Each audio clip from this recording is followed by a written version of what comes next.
Hello, welcome to apex academy. अगर आप किसी भी कॉम्पिटिटिव एग्जाम की तैयारी करें जैसे एसएससी, रेलवे या बैंकिंग, तो ये वीडियो के कुछ क्वेश्चन ऐसे हैं जो आपके सीधे एग्जाम में पूछे जा सकते हैं। चलिए मैं आज का क्वेश्चन पहले से शुरू करता हूं। First question is, who launched the official website, theme and logo for India's BRICS 2026 presidency. कहता है कि भारत की ब्रिक्स 2026 की अध्यक्षता के लिए आधिकारिक वेबसाइट, थीम और लोगो किसने लॉन्च किया है। आपको मैंने बताया था कि ब्रिक्स का ऑफिशियली जो प्रेसिडेंसी करेगा 2026 के लिए वो इंडिया करेगा। इससे पहले कौन कराया था? 2025 में ब्राजील ने करा था, तो ब्राजील के बाद अभी इंडिया करेंगे।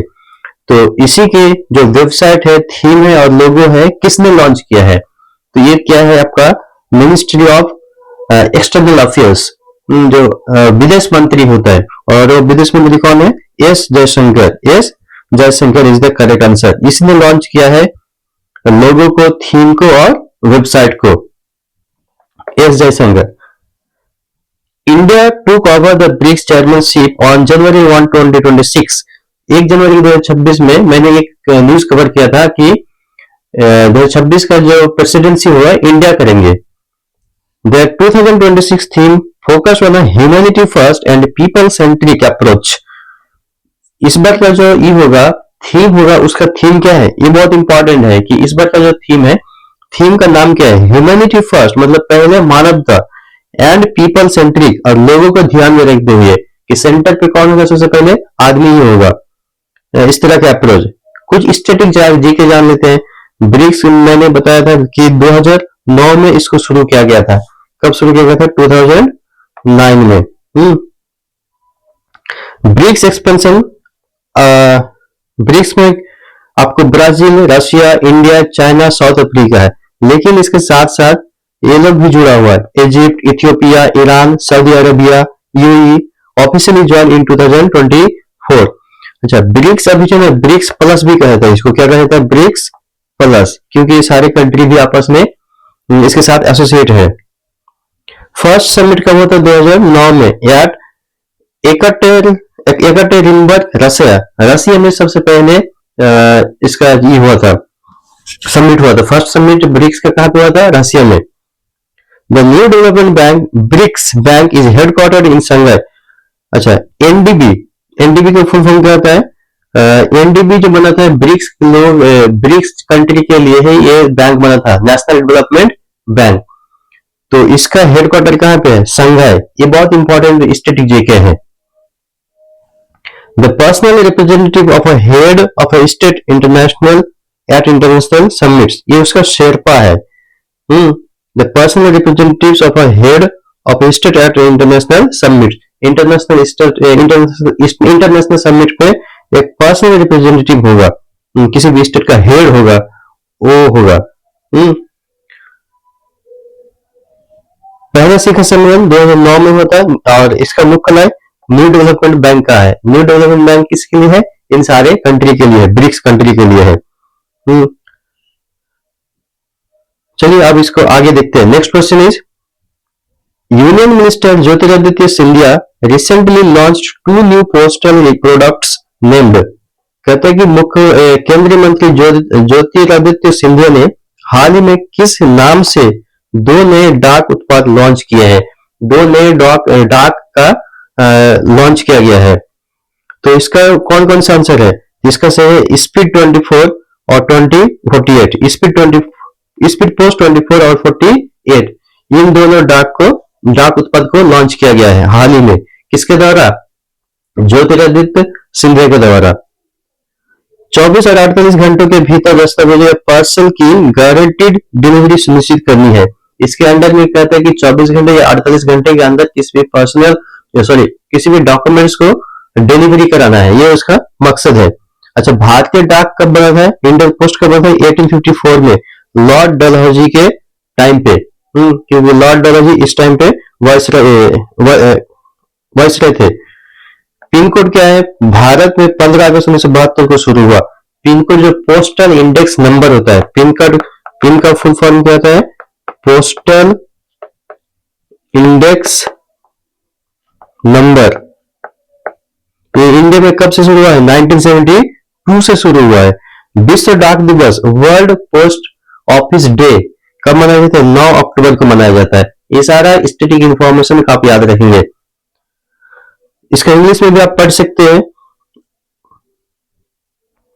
Launch in Shivpuri, MP, Madhya Pradesh के शिवपुरी में इसको लॉन्च किया गया था। These services guarantee delivery to documents or parcels within 24 and 48 hours respectively। 24 और 48 घंटे में किसी भी डॉक्यूमेंट्स या पार्सल्स को पहुंचाना है, डिलीवरी करना है। फाउंड कब होता है? 1854 में लॉर्ड डलहौजी के द्वारा। वर्ल्ड्स हाईएस्ट पोस्ट ऑफिस, जो सबसे ऊपर है, हिक्किम, हिमाचल प्रदेश का, यहाँ पे सबसे ऊंची, दुनिया का सबसे ऊंची पोस्ट ऑफिस है। पिन कोड शुरू कब होता है? 15 अगस्त 1972 से शुरू हुआ है। ओके, किसके अंदर आता है? Ministry of commerce, communications.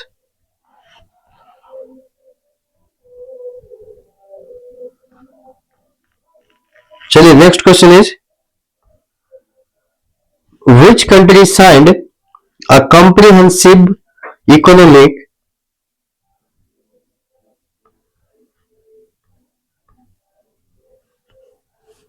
Which country signed a comprehensive economic partnership agreement (CEPA) (CEPA) with India on January 13, 2026? कहता है कौन सी कंट्री ने 2026 में 13 जनवरी 2026 को किस देश ने भारत के साथ व्यापक आर्थिक भागीदारी समझौते पर हस्ताक्षर किए? मतलब CEPA पर कौन सा देश ने हस्ताक्षर किया, साइन किया है? इसका सही आंसर है ओमान। ओमान का कैपिटल क्या है? मस्कट। क्या है? मस्कट। और करेंसी क्या है? तो ओमानी रियल। इस समझौते का उद्देश्य विभिन्न वस्तुओं और सेवाओं पर टैरिफ कम करके व्यापार को बढ़ावा देना है। ताकि टैरिफ कम करना है, ताकि जो ट्रेड है, ट्रेड को ज्यादा से ज्यादा बढ़ावा मिल सके। ओमान की राजधानी मस्कट।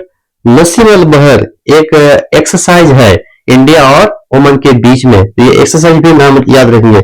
नसीम अल बहर कौन सी दो कंट्री का एक्सरसाइज है? तो इंडिया एंड ओमान का। एक नौ सैनिक है, मतलब नेवी का है। मुद्रा मैंने करेंसी में बताया कि ओमानी रियल है। Okay, Al Bahr bilateral naval exercise between India and Oman. Duqm एक पोर्ट है, बहुत ही स्ट्रेटेजिक पोर्ट है, डुक्म ओमान में पड़ता है। Port in Oman where India has access. कुछ दिन पहले प्राइम मिनिस्टर नरेंद्र मोदी इस ओमान में विजिट किए थे, तो उसके बाद उस दिन भी मैंने डुक्म पोर्ट के बारे में बताया था। अब मेरा पुराने वीडियो को देख सकते हैं।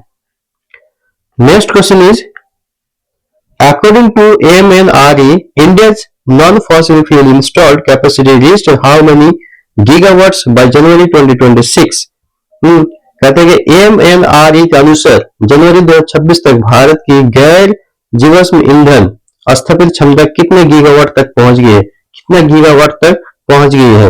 जो नॉन फॉसिल फ्यूल है, मतलब जो फॉसिल फ्यूल नहीं है। फॉसिल फ्यूल मतलब क्या होता है? फॉसिल क्या होता है? जब बहुत दिन पहले पेड़ पौधा जमीन के अंदर दब के, जैसे कोयला हुआ, ये सब जो बना था, वो सब क्या होता है? फॉसिल फ्यूल होता है। तो ये नॉन फॉसिल फ्यूल मतलब इस तरह का नहीं है। तो ये कितना गीगावाट तक पहुंच गया है जनवरी 2026 तक? तो ये पहुंच गया 266.78 गीगावाट, इतना पहुंच गया। ये बहुत ही अच्छी बात है। This include solar 131.8 gigawatt. Solar energy से कितना मिल रहा है? 131.8 gigawatt. Wind and hydro power से are moving towards the 500 gigawatt target by 2030। अब टारगेट रखा कि 500 गीगावाट तक हो। किससे किससे?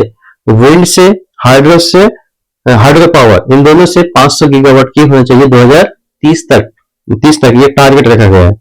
गोल क्या है? COP26 में गोल था, India committed to net zero commission by 2070। India ने एक कमिट किया था कि 2070 तक हमारा नेट जीरो क्या हो जाएगा? नेट जीरो हो जाएगा। Okay, Bhadla solar park Rajasthan is one of the world's largest. Bhadla जो सोलर पार्क है, दुनिया का सबसे बड़ा, दुनिया का बड़ों में से एक बड़ा क्या है? सोलर पार्क है, जो कि राजस्थान में मौजूद है।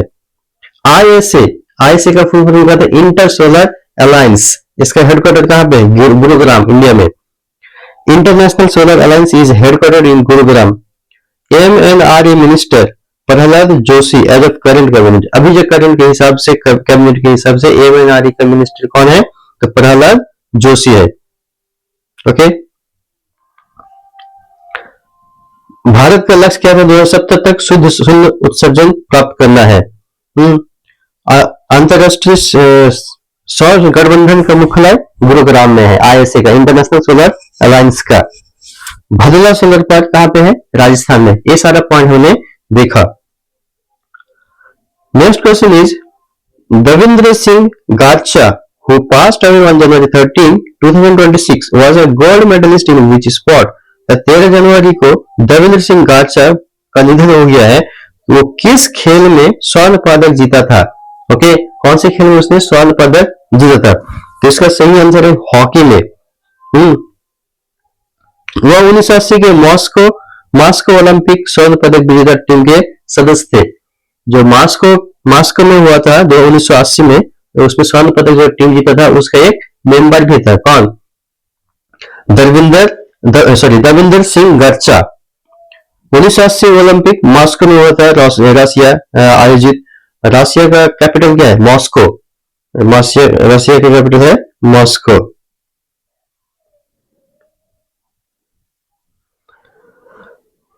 मेजर ध्यानचंद, बहुत सता रहा है ये। मेजर ध्यानचंद को क्या हॉकी का जादूगर कहा जाता है। हॉकी के जादूगर के रूप में जाने जाते हैं। राष्ट्रीय खेल दिवस 29 अगस्त को मनाया जाता है। राष्ट्रीय खेल दिवस कब मनाया जाता है? 29 अगस्त को। अच्छा, भारतीय राजीव गांधी खेल रत्न अवार्ड का नाम अभी मेजर ध्यानचंद खेल रत्न अवार्ड कर दिया गया है। ओके, इसको भी याद रखिएगा। Which ministry launched the Bhashini Samudaye workshop to strengthen language AI? कहते हैं किस मंत्रालय ने भाषा AI को मजबूत करने के लिए भाषिणी समुदाय कार्यशाला शुरू की है? किसको मजबूत करने के लिए? AI को, आर्टिफिशियल इंटेलिजेंस को मजबूत करने के लिए ये भाषिणी समुदाय का कार्यशाला शुरू किया है। तो कौन सा मिनिस्ट्री ने इसको शुरू किया है? इसको शुरू सही किया है MEIT, ministry of IT information technology ने शुरू किया है। इसका उद्देश्य क्या है? AI का उपयोग करके भारतीय भाषाओं में डिजिटल सेवाएं प्रदान करना है। कि AI का इस्तेमाल करके भारतीय भाषाओं में डिजिटल सेवाओं को प्रदान करना है। स्टडी जी के देखते हैं 8वीं सूची में आता है, इसमें भारत की 22 आधिकारिक भाषाएं शामिल है। 8वीं अनुसूची 8th शेड्यूल के हिसाब से अभी कितने लैंग्वेज इंक्लूड है? तो 22 लैंग्वेज शामिल है। डिजिटल इंडिया कब शुरू हुआ था? 1 जुलाई 2015 को लॉन्च हुआ था। प्रधानमंत्री नरेंद्र मोदी ने इसको शुरू किया था। IT एक्ट सन 2000 में पारित हुआ था। और इंफॉर्मेशन टेक्नोलॉजी एक्ट कब पारित हुआ? 2000 साल में। Okay, IT act information technology act was passed in 2000। Digital India कब शुरू हुआ था? 1 जुलाई 2015 को। 8th शेड्यूल मैंने बताया, इसमें 22 ऑफिशियल लैंग्वेज है इंडिया का। Okay, next question is Union Minister Chirag Paswan inaugurated the 9th edition of Indus Food 2026 in which city? कहते केंद्रीय मंत्री चिराग पासवान ने किस शहर में इंडस फूड 2026 के 9वें संस्करण का उद्घाटन किया है? ये सारा मिनिस्ट्री से क्वेश्चन है, बहुत ही इंपॉर्टेंट होता है जब मिनिस्ट्री से कोई क्वेश्चन बनता है या करंट अफेयर्स बनता है। ऐसे तो डेली बनता है। तो इसका सही आंसर है क्या? ग्रेटर नोएडा। यह एशिया का प्रमुख वैश्विक खाद्य और पेय F&B सोर्सिंग शो है। APEDA कृषि और प्रसंस्कृत खाद्य उत्पाद निर्यात विकास प्राधिकरण, इसका हिंदी में नाम है। सबसे बड़ा दूध उत्पादक कौन है? भारत है। इंडिया सबसे बड़ा दूध को प्रोड्यूस करता है, मिल्क को प्रोड्यूस करता है। खाद्य प्रसंस्करण मंत्री कौन है? चिराग पासवान। अब इंग्लिश में देख लेते हैं। Indus food is Asia's premier global food and beverages. ये एशिया का प्रीमियर क्या है? प्रीमियर फूड एंड बेवरेजेज है, मतलब खाना और पेयजल। Sourcing show study MOFPI ministry of food processing industries. Ministry of food processing industries इसका फुल फॉर्म है MOFPI का। APEDA इसका फुल फॉर्म जान लेते हैं। Agriculture and processed food products export development authority, agricultural and processed food products export development authority. और UP का CM आपको पता है। इंडिया से रैंक है largest producer of milk and pulse globally, दुनिया में सबसे ज्यादा दूध और दाल का उत्पादन कौन करता है? इंडिया करता है। Next question is which union territory is hosting the second edition of the Khelo India Beach Games in January 2026? जनवरी 2026 में खेलो इंडिया बीच गेम्स के दूसरे संस्करण की मेजबानी कौन सा केंद्र शासित प्रदेश कर रहा है? अब ये आपको हिंट्स दे दिया कि केंद्र शासित प्रदेश ही कर रहा है, मतलब कोई स्टेट नहीं कर रहा है। तो इसका सही आंसर है क्या? दादरा और नगर हवेली तथा दमन एंड दीव। पहले अलग अलग नाम था, अभी इसको एक कर दिया गया। दादरा और नगर हवेली अलग था और दमन और दीव क्या था? अलग था, लेकिन अभी मर्ज करके एक ही करते हैं, दादरा और नगर हवेली तथा दमन एंड दीव। खेल दीव के घोघला बीच पर आयोजित किया जाएगा। मतलब ये जो खेल है घोघला बीच में आयोजित किया जाएगा। मतलब ये भी क्या है? बीच है, ब्लू फ्लैग बीच। घोघला बीच के एक परमानेंट ब्लू फ्लैग बीच है। ये सारा बीच का नाम है। खेलो इंडिया खेल संस्कृति को बढ़ावा देने के लिए 2018 में ये शुरू हुआ था, खेलो इंडिया।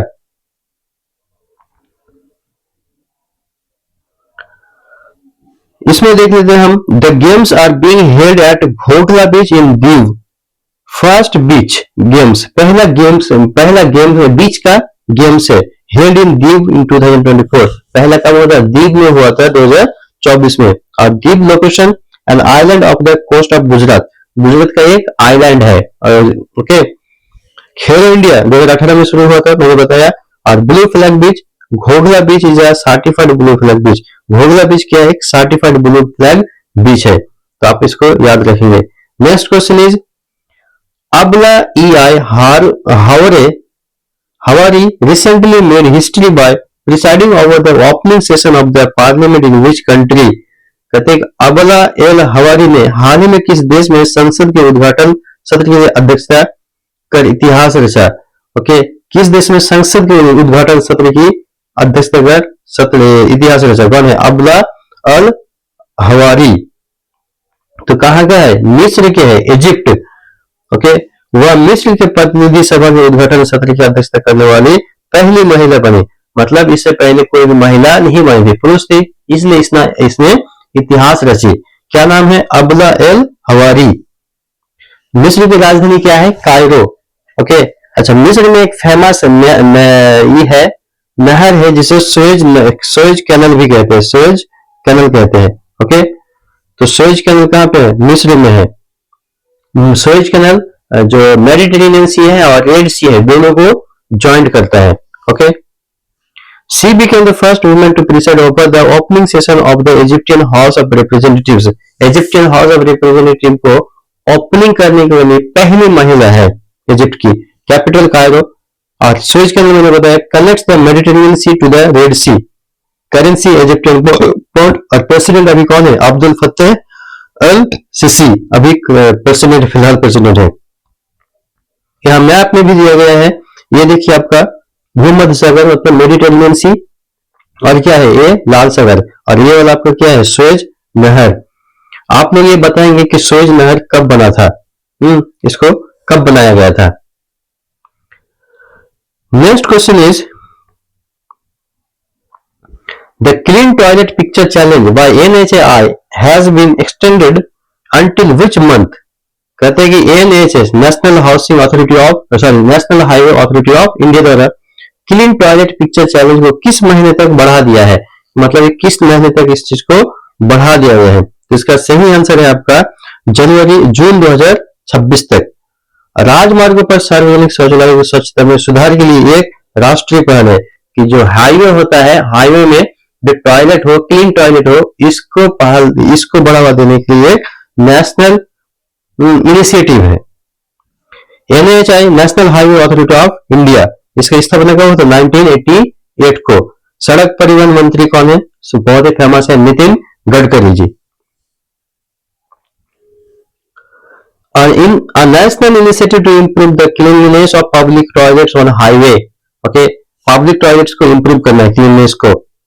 फिर मैंने बताया भारत परियोजना, भारत माला परियोजना के अंदर बहुत कंट्री में अलग अलग जगहों पर हाईवे को बनाना ये उसका मेन है, एम है। India largest infrastructure program for highways. Toll collection होता है फास्टैग एंड RFID टेक्नोलॉजी से।